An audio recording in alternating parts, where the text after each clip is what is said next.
Good evening. Today the Who's were on at Canterbury Park today. It was a greyhound track. The track was slow to start off with. It was a slow 7. Finished up being upgraded to a wouldn't matter what. It never changed. Up the pattern of racing, of course, up to about a dead 4 or whatever it was. There was a steady nor'easter blowing for the first few races. It eased towards the end of the day to be more or less a nil breeze. And as I say, the track, it played so greyhoundish. It wasn't a trotting track because at the trots, of course, well, they do these days, don't they? They have a speed lane or something, a cutaway at the trots, and you can get up on the inside. So I suppose, well, of course they never had the cutaway, so, but it was a dead set, as everybody saw, as a fair dinkum joke. It was a greyhound track. Box 4, trap 4, box 4. There were 7 races. Box 4, box 1, I should say. What am I talking about? Box 4. Box 1, trap 1, won 4 races out of the seven events. So that tells you straight away. There were 2 leaders that won. There were 3 winners that sat behind the leaders on the fence. So that's 5. And the other 2 winners, of course, they came, one split along the 18 pence, and the other one, of course, it was on the fence as well, hooked around one runner after straightening, but had saved the ground on the fence, and it won as well. And they dished the rail was in the normal position. As I've been saying recently, Wentworth Park, Canterbury Wentworth Harold Park dog track has been playing very fair, but today it went back to the old dog track, Canterbury Park, whereas, with repeating myself, unless you were on the fence, you more or less couldn't win. Now, the first race, I suppose in the old days, you'd never see it. It happened all day today. Runners getting up inside leaders. In days gone by, of course, as soon as they started to get up on the inside, well, riders would have, said, no, you can't come in here, son, and you've got to go around me if you want to win. Well, of course, there's a camera on every corner now, and jockeys, if there's any interference, they don't like getting holidays. They've got to be riding all the time to survive, I suppose. In that first race, they said there was 108.1 on the screen. There was 3 less in the marketplace, 105, and without driving everybody mad, it went straight to the lead. Faust from barrier 1, ridden by Bold Blake Shin, and of course when he got to the turn, who was right on his back on the fence behind him, and that was the favourite Vaquira. An act of God it won. If it had to go around a horse, or if it raced one off the fence, it wouldn't have completed the course, most probably. But ridden by Nippy Nash, of course, it got up on the inside, turning for home, and it took it the full length of the straight to edge out Faust near the line to win by about 0.2, or about a neck margin. And if it was the favourite, Faust, it went up $3, got out to $3.50, whereas the queer, I should say, whereas Faust opened up about an $8 chance, 7 to 1, it got out to as much as $11. The fence. Race 2, there was 105.3 on the screen, about 3 less in the marketplace, and I suppose, well, the winner, Zoostar, well, they said $4.80, but there was plenty of $5 given about it. And of course, after jumping awkwardly, it had box 1, Zoostar, and it had, and when they turned for home, the favourite Itameri, who had box 2, it had found the bunny, and when they turned for home, it hung out under pressure all the way down the straight. And I've got to talk a bit louder here. And it hung out all the way down the straight, and of course there was a saloon passage for Zoostar, the first starter, ridden by the Pumper, and trained by Waller, and it just got up on the inside and went away and won by 1.8 lengths.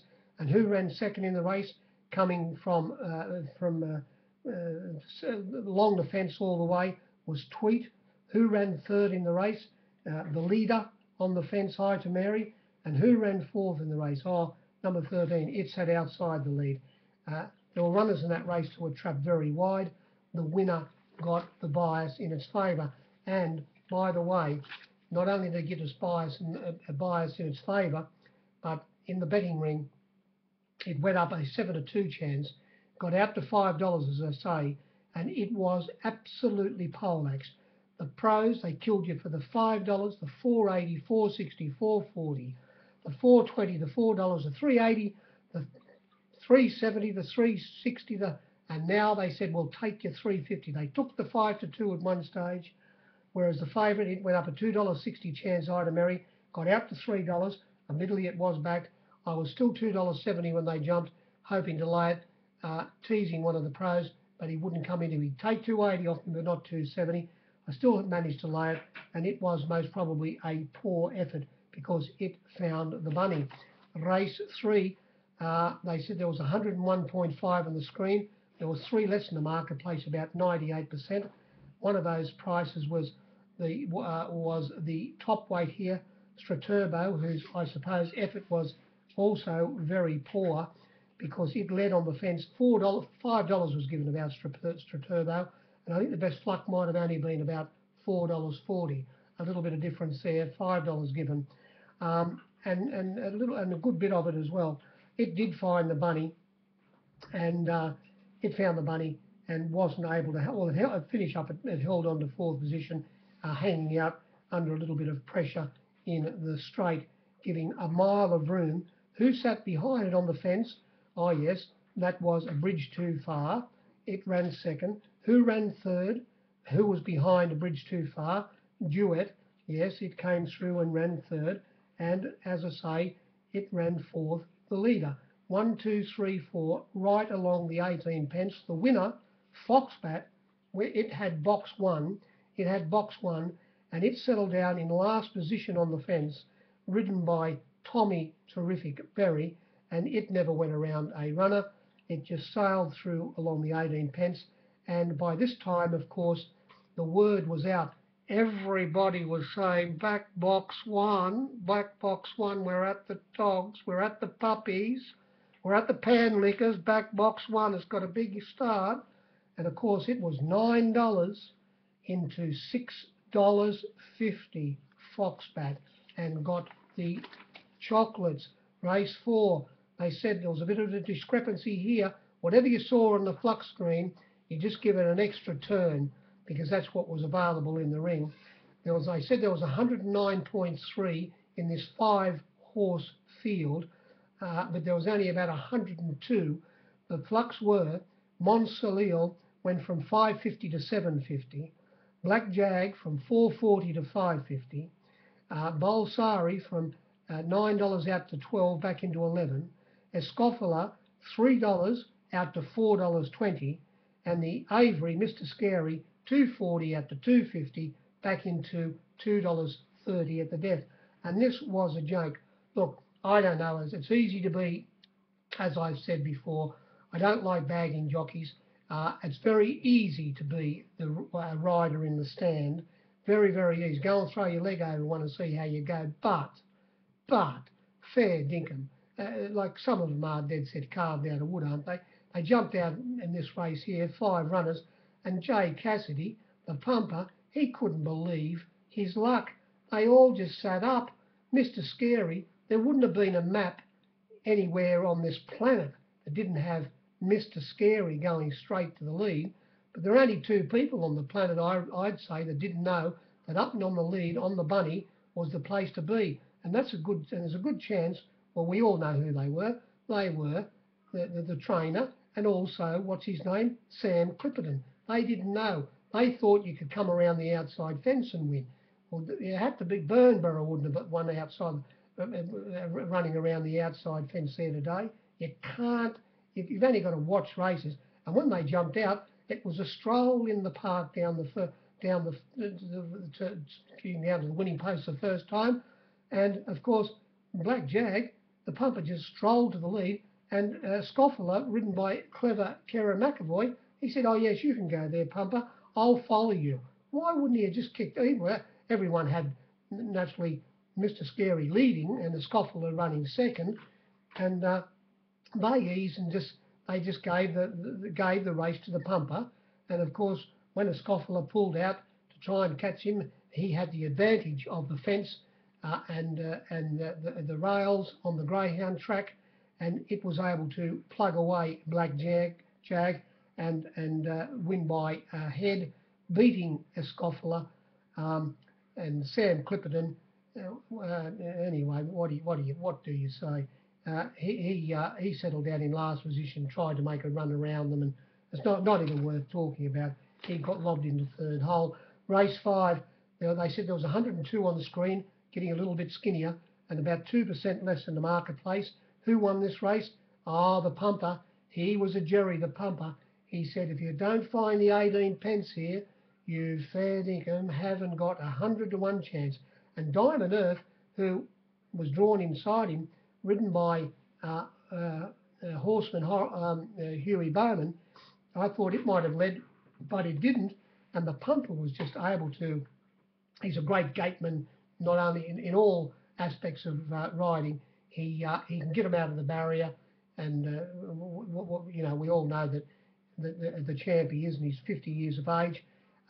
He, of course, went across and found the bunny, and then when he did find the bunny, he had the easiest time up the front you've ever seen in your life, and it sat on its outside, Diamond Earth, and went down by 0.2 of a length. So I suppose Catkin's run was really very, very disappointing.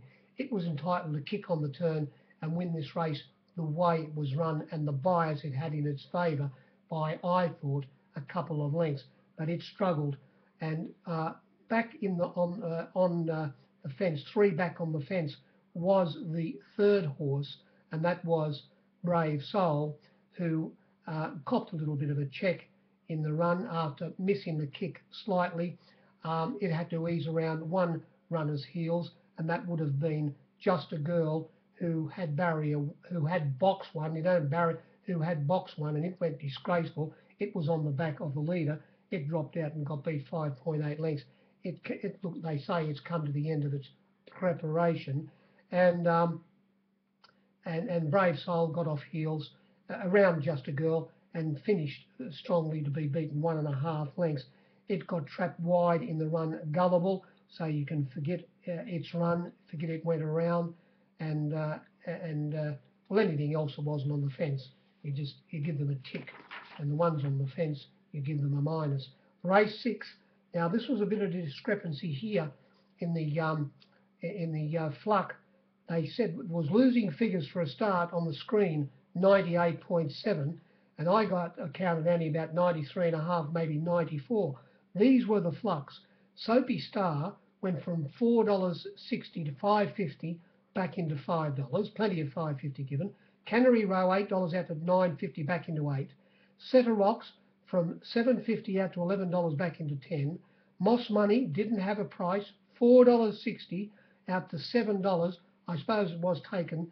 Well, it might have even started at $7. Dream Worker, 14 out to 21, back into 20. Westchester, the winner, what box did it have? It had box 1. Westchester, I thought it might have been 3 back the fence, but it was right behind the leader. Setter Rocks led on the fence. Westchester led and sat second behind it, right on the fence, and it got inside Setter Rocks turning for home. And Westchester, you wouldn't see it in the flux. We put it up very safely at about a $4.60 chance, and as much as $7 was given about Westchester. I, like a fool, was still $6 when they jumped. I did bet $6 and $5.50 taken off me at one stage, but it was $6 when they jumped with me. Miss Venus, it was 25 out to 80 back into 70, and Seductive Star, I own the lead, didn't lead today. It missed the kick slightly, Seductive Star, and then copped a bit of a check after it missed the kick, and it pulled up lame and also was speedy cuts. But of course, if it didn't find the bunny, it didn't have a 1,000 to 1 chance, and it ran last, beaten 14.5 lengths. How was it going to win anyway? If it would have led on the fence, it wouldn't have won.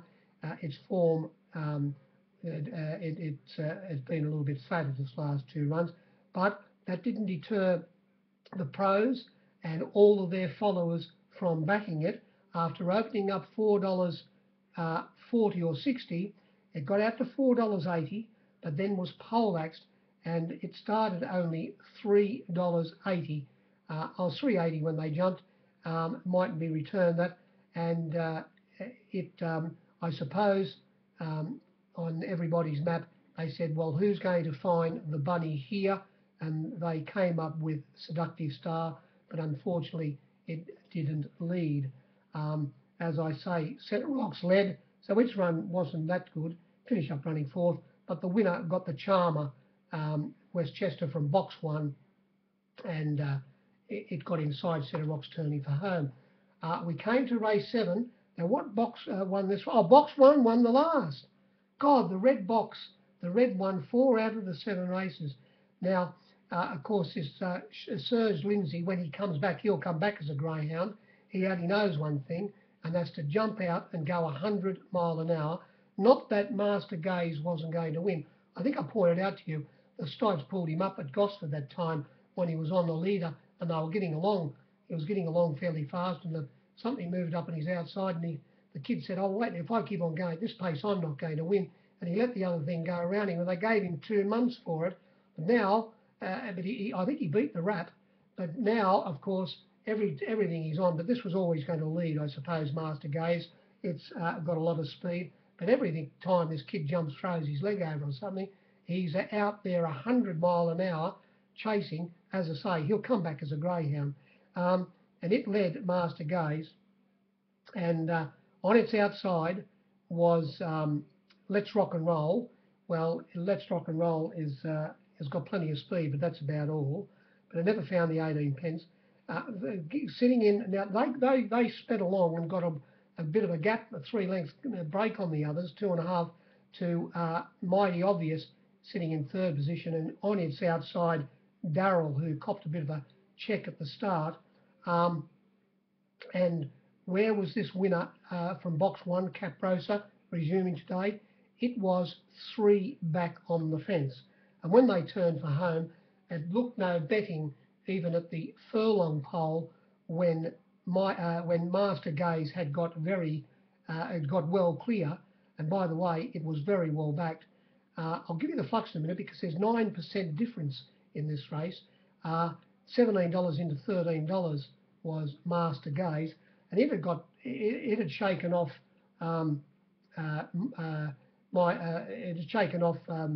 Let's Rock and Roll, and Mighty Obvious who had a charm run 3rd on the fence. It finished up running last, so it's most probably gone. And it looked all over a winner, Master Gaze, but after having a good run on the fence from box 1, the winner only had to go around 1 horse. Most probably went around Mighty Obvious, and then went out after the winner and grabbed it on the line to win by 0.1 of a length.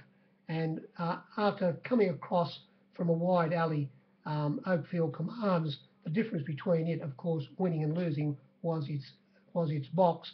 It had box whatever it had. It had box 10. It came across and sat midfield, and of course it didn't come really wide on the turn, but it had to, of course, didn't have the pleasure of coming along the rails, and he had to come down the outside, and he only got beat, 0.4 of a length. It draws an inside alley. Of course, it most probably gets the chocolates. And that was the story. The leader, chasing the bunny, ran 2nd. Box 1 won the race, and Oakfield Commands most probably the best run. There were other runners, of course, that made up ground. Cradle Me, which it always does, and it found the line as well. Gold Bender, but it had a good run. It was somewhere there behind the pace. The flux in this race, 111, they said on the screen, but there was only 102 in the marketplace. These were the flux. Oakfield Commands went from $6.50 out to $9. Mighty Obvious 26 to 41. Master Gaze 15 out to 17 back into 14. Let's Rock and Roll $7 out to $11 back into 9 or even 8.50. Cradle Me from $5 out to 7. Scandalize from $5 out to $9. Scandalize back into about $7.50. Written Consent from 17 to 21. Capriosa, you wouldn't see it in the flux.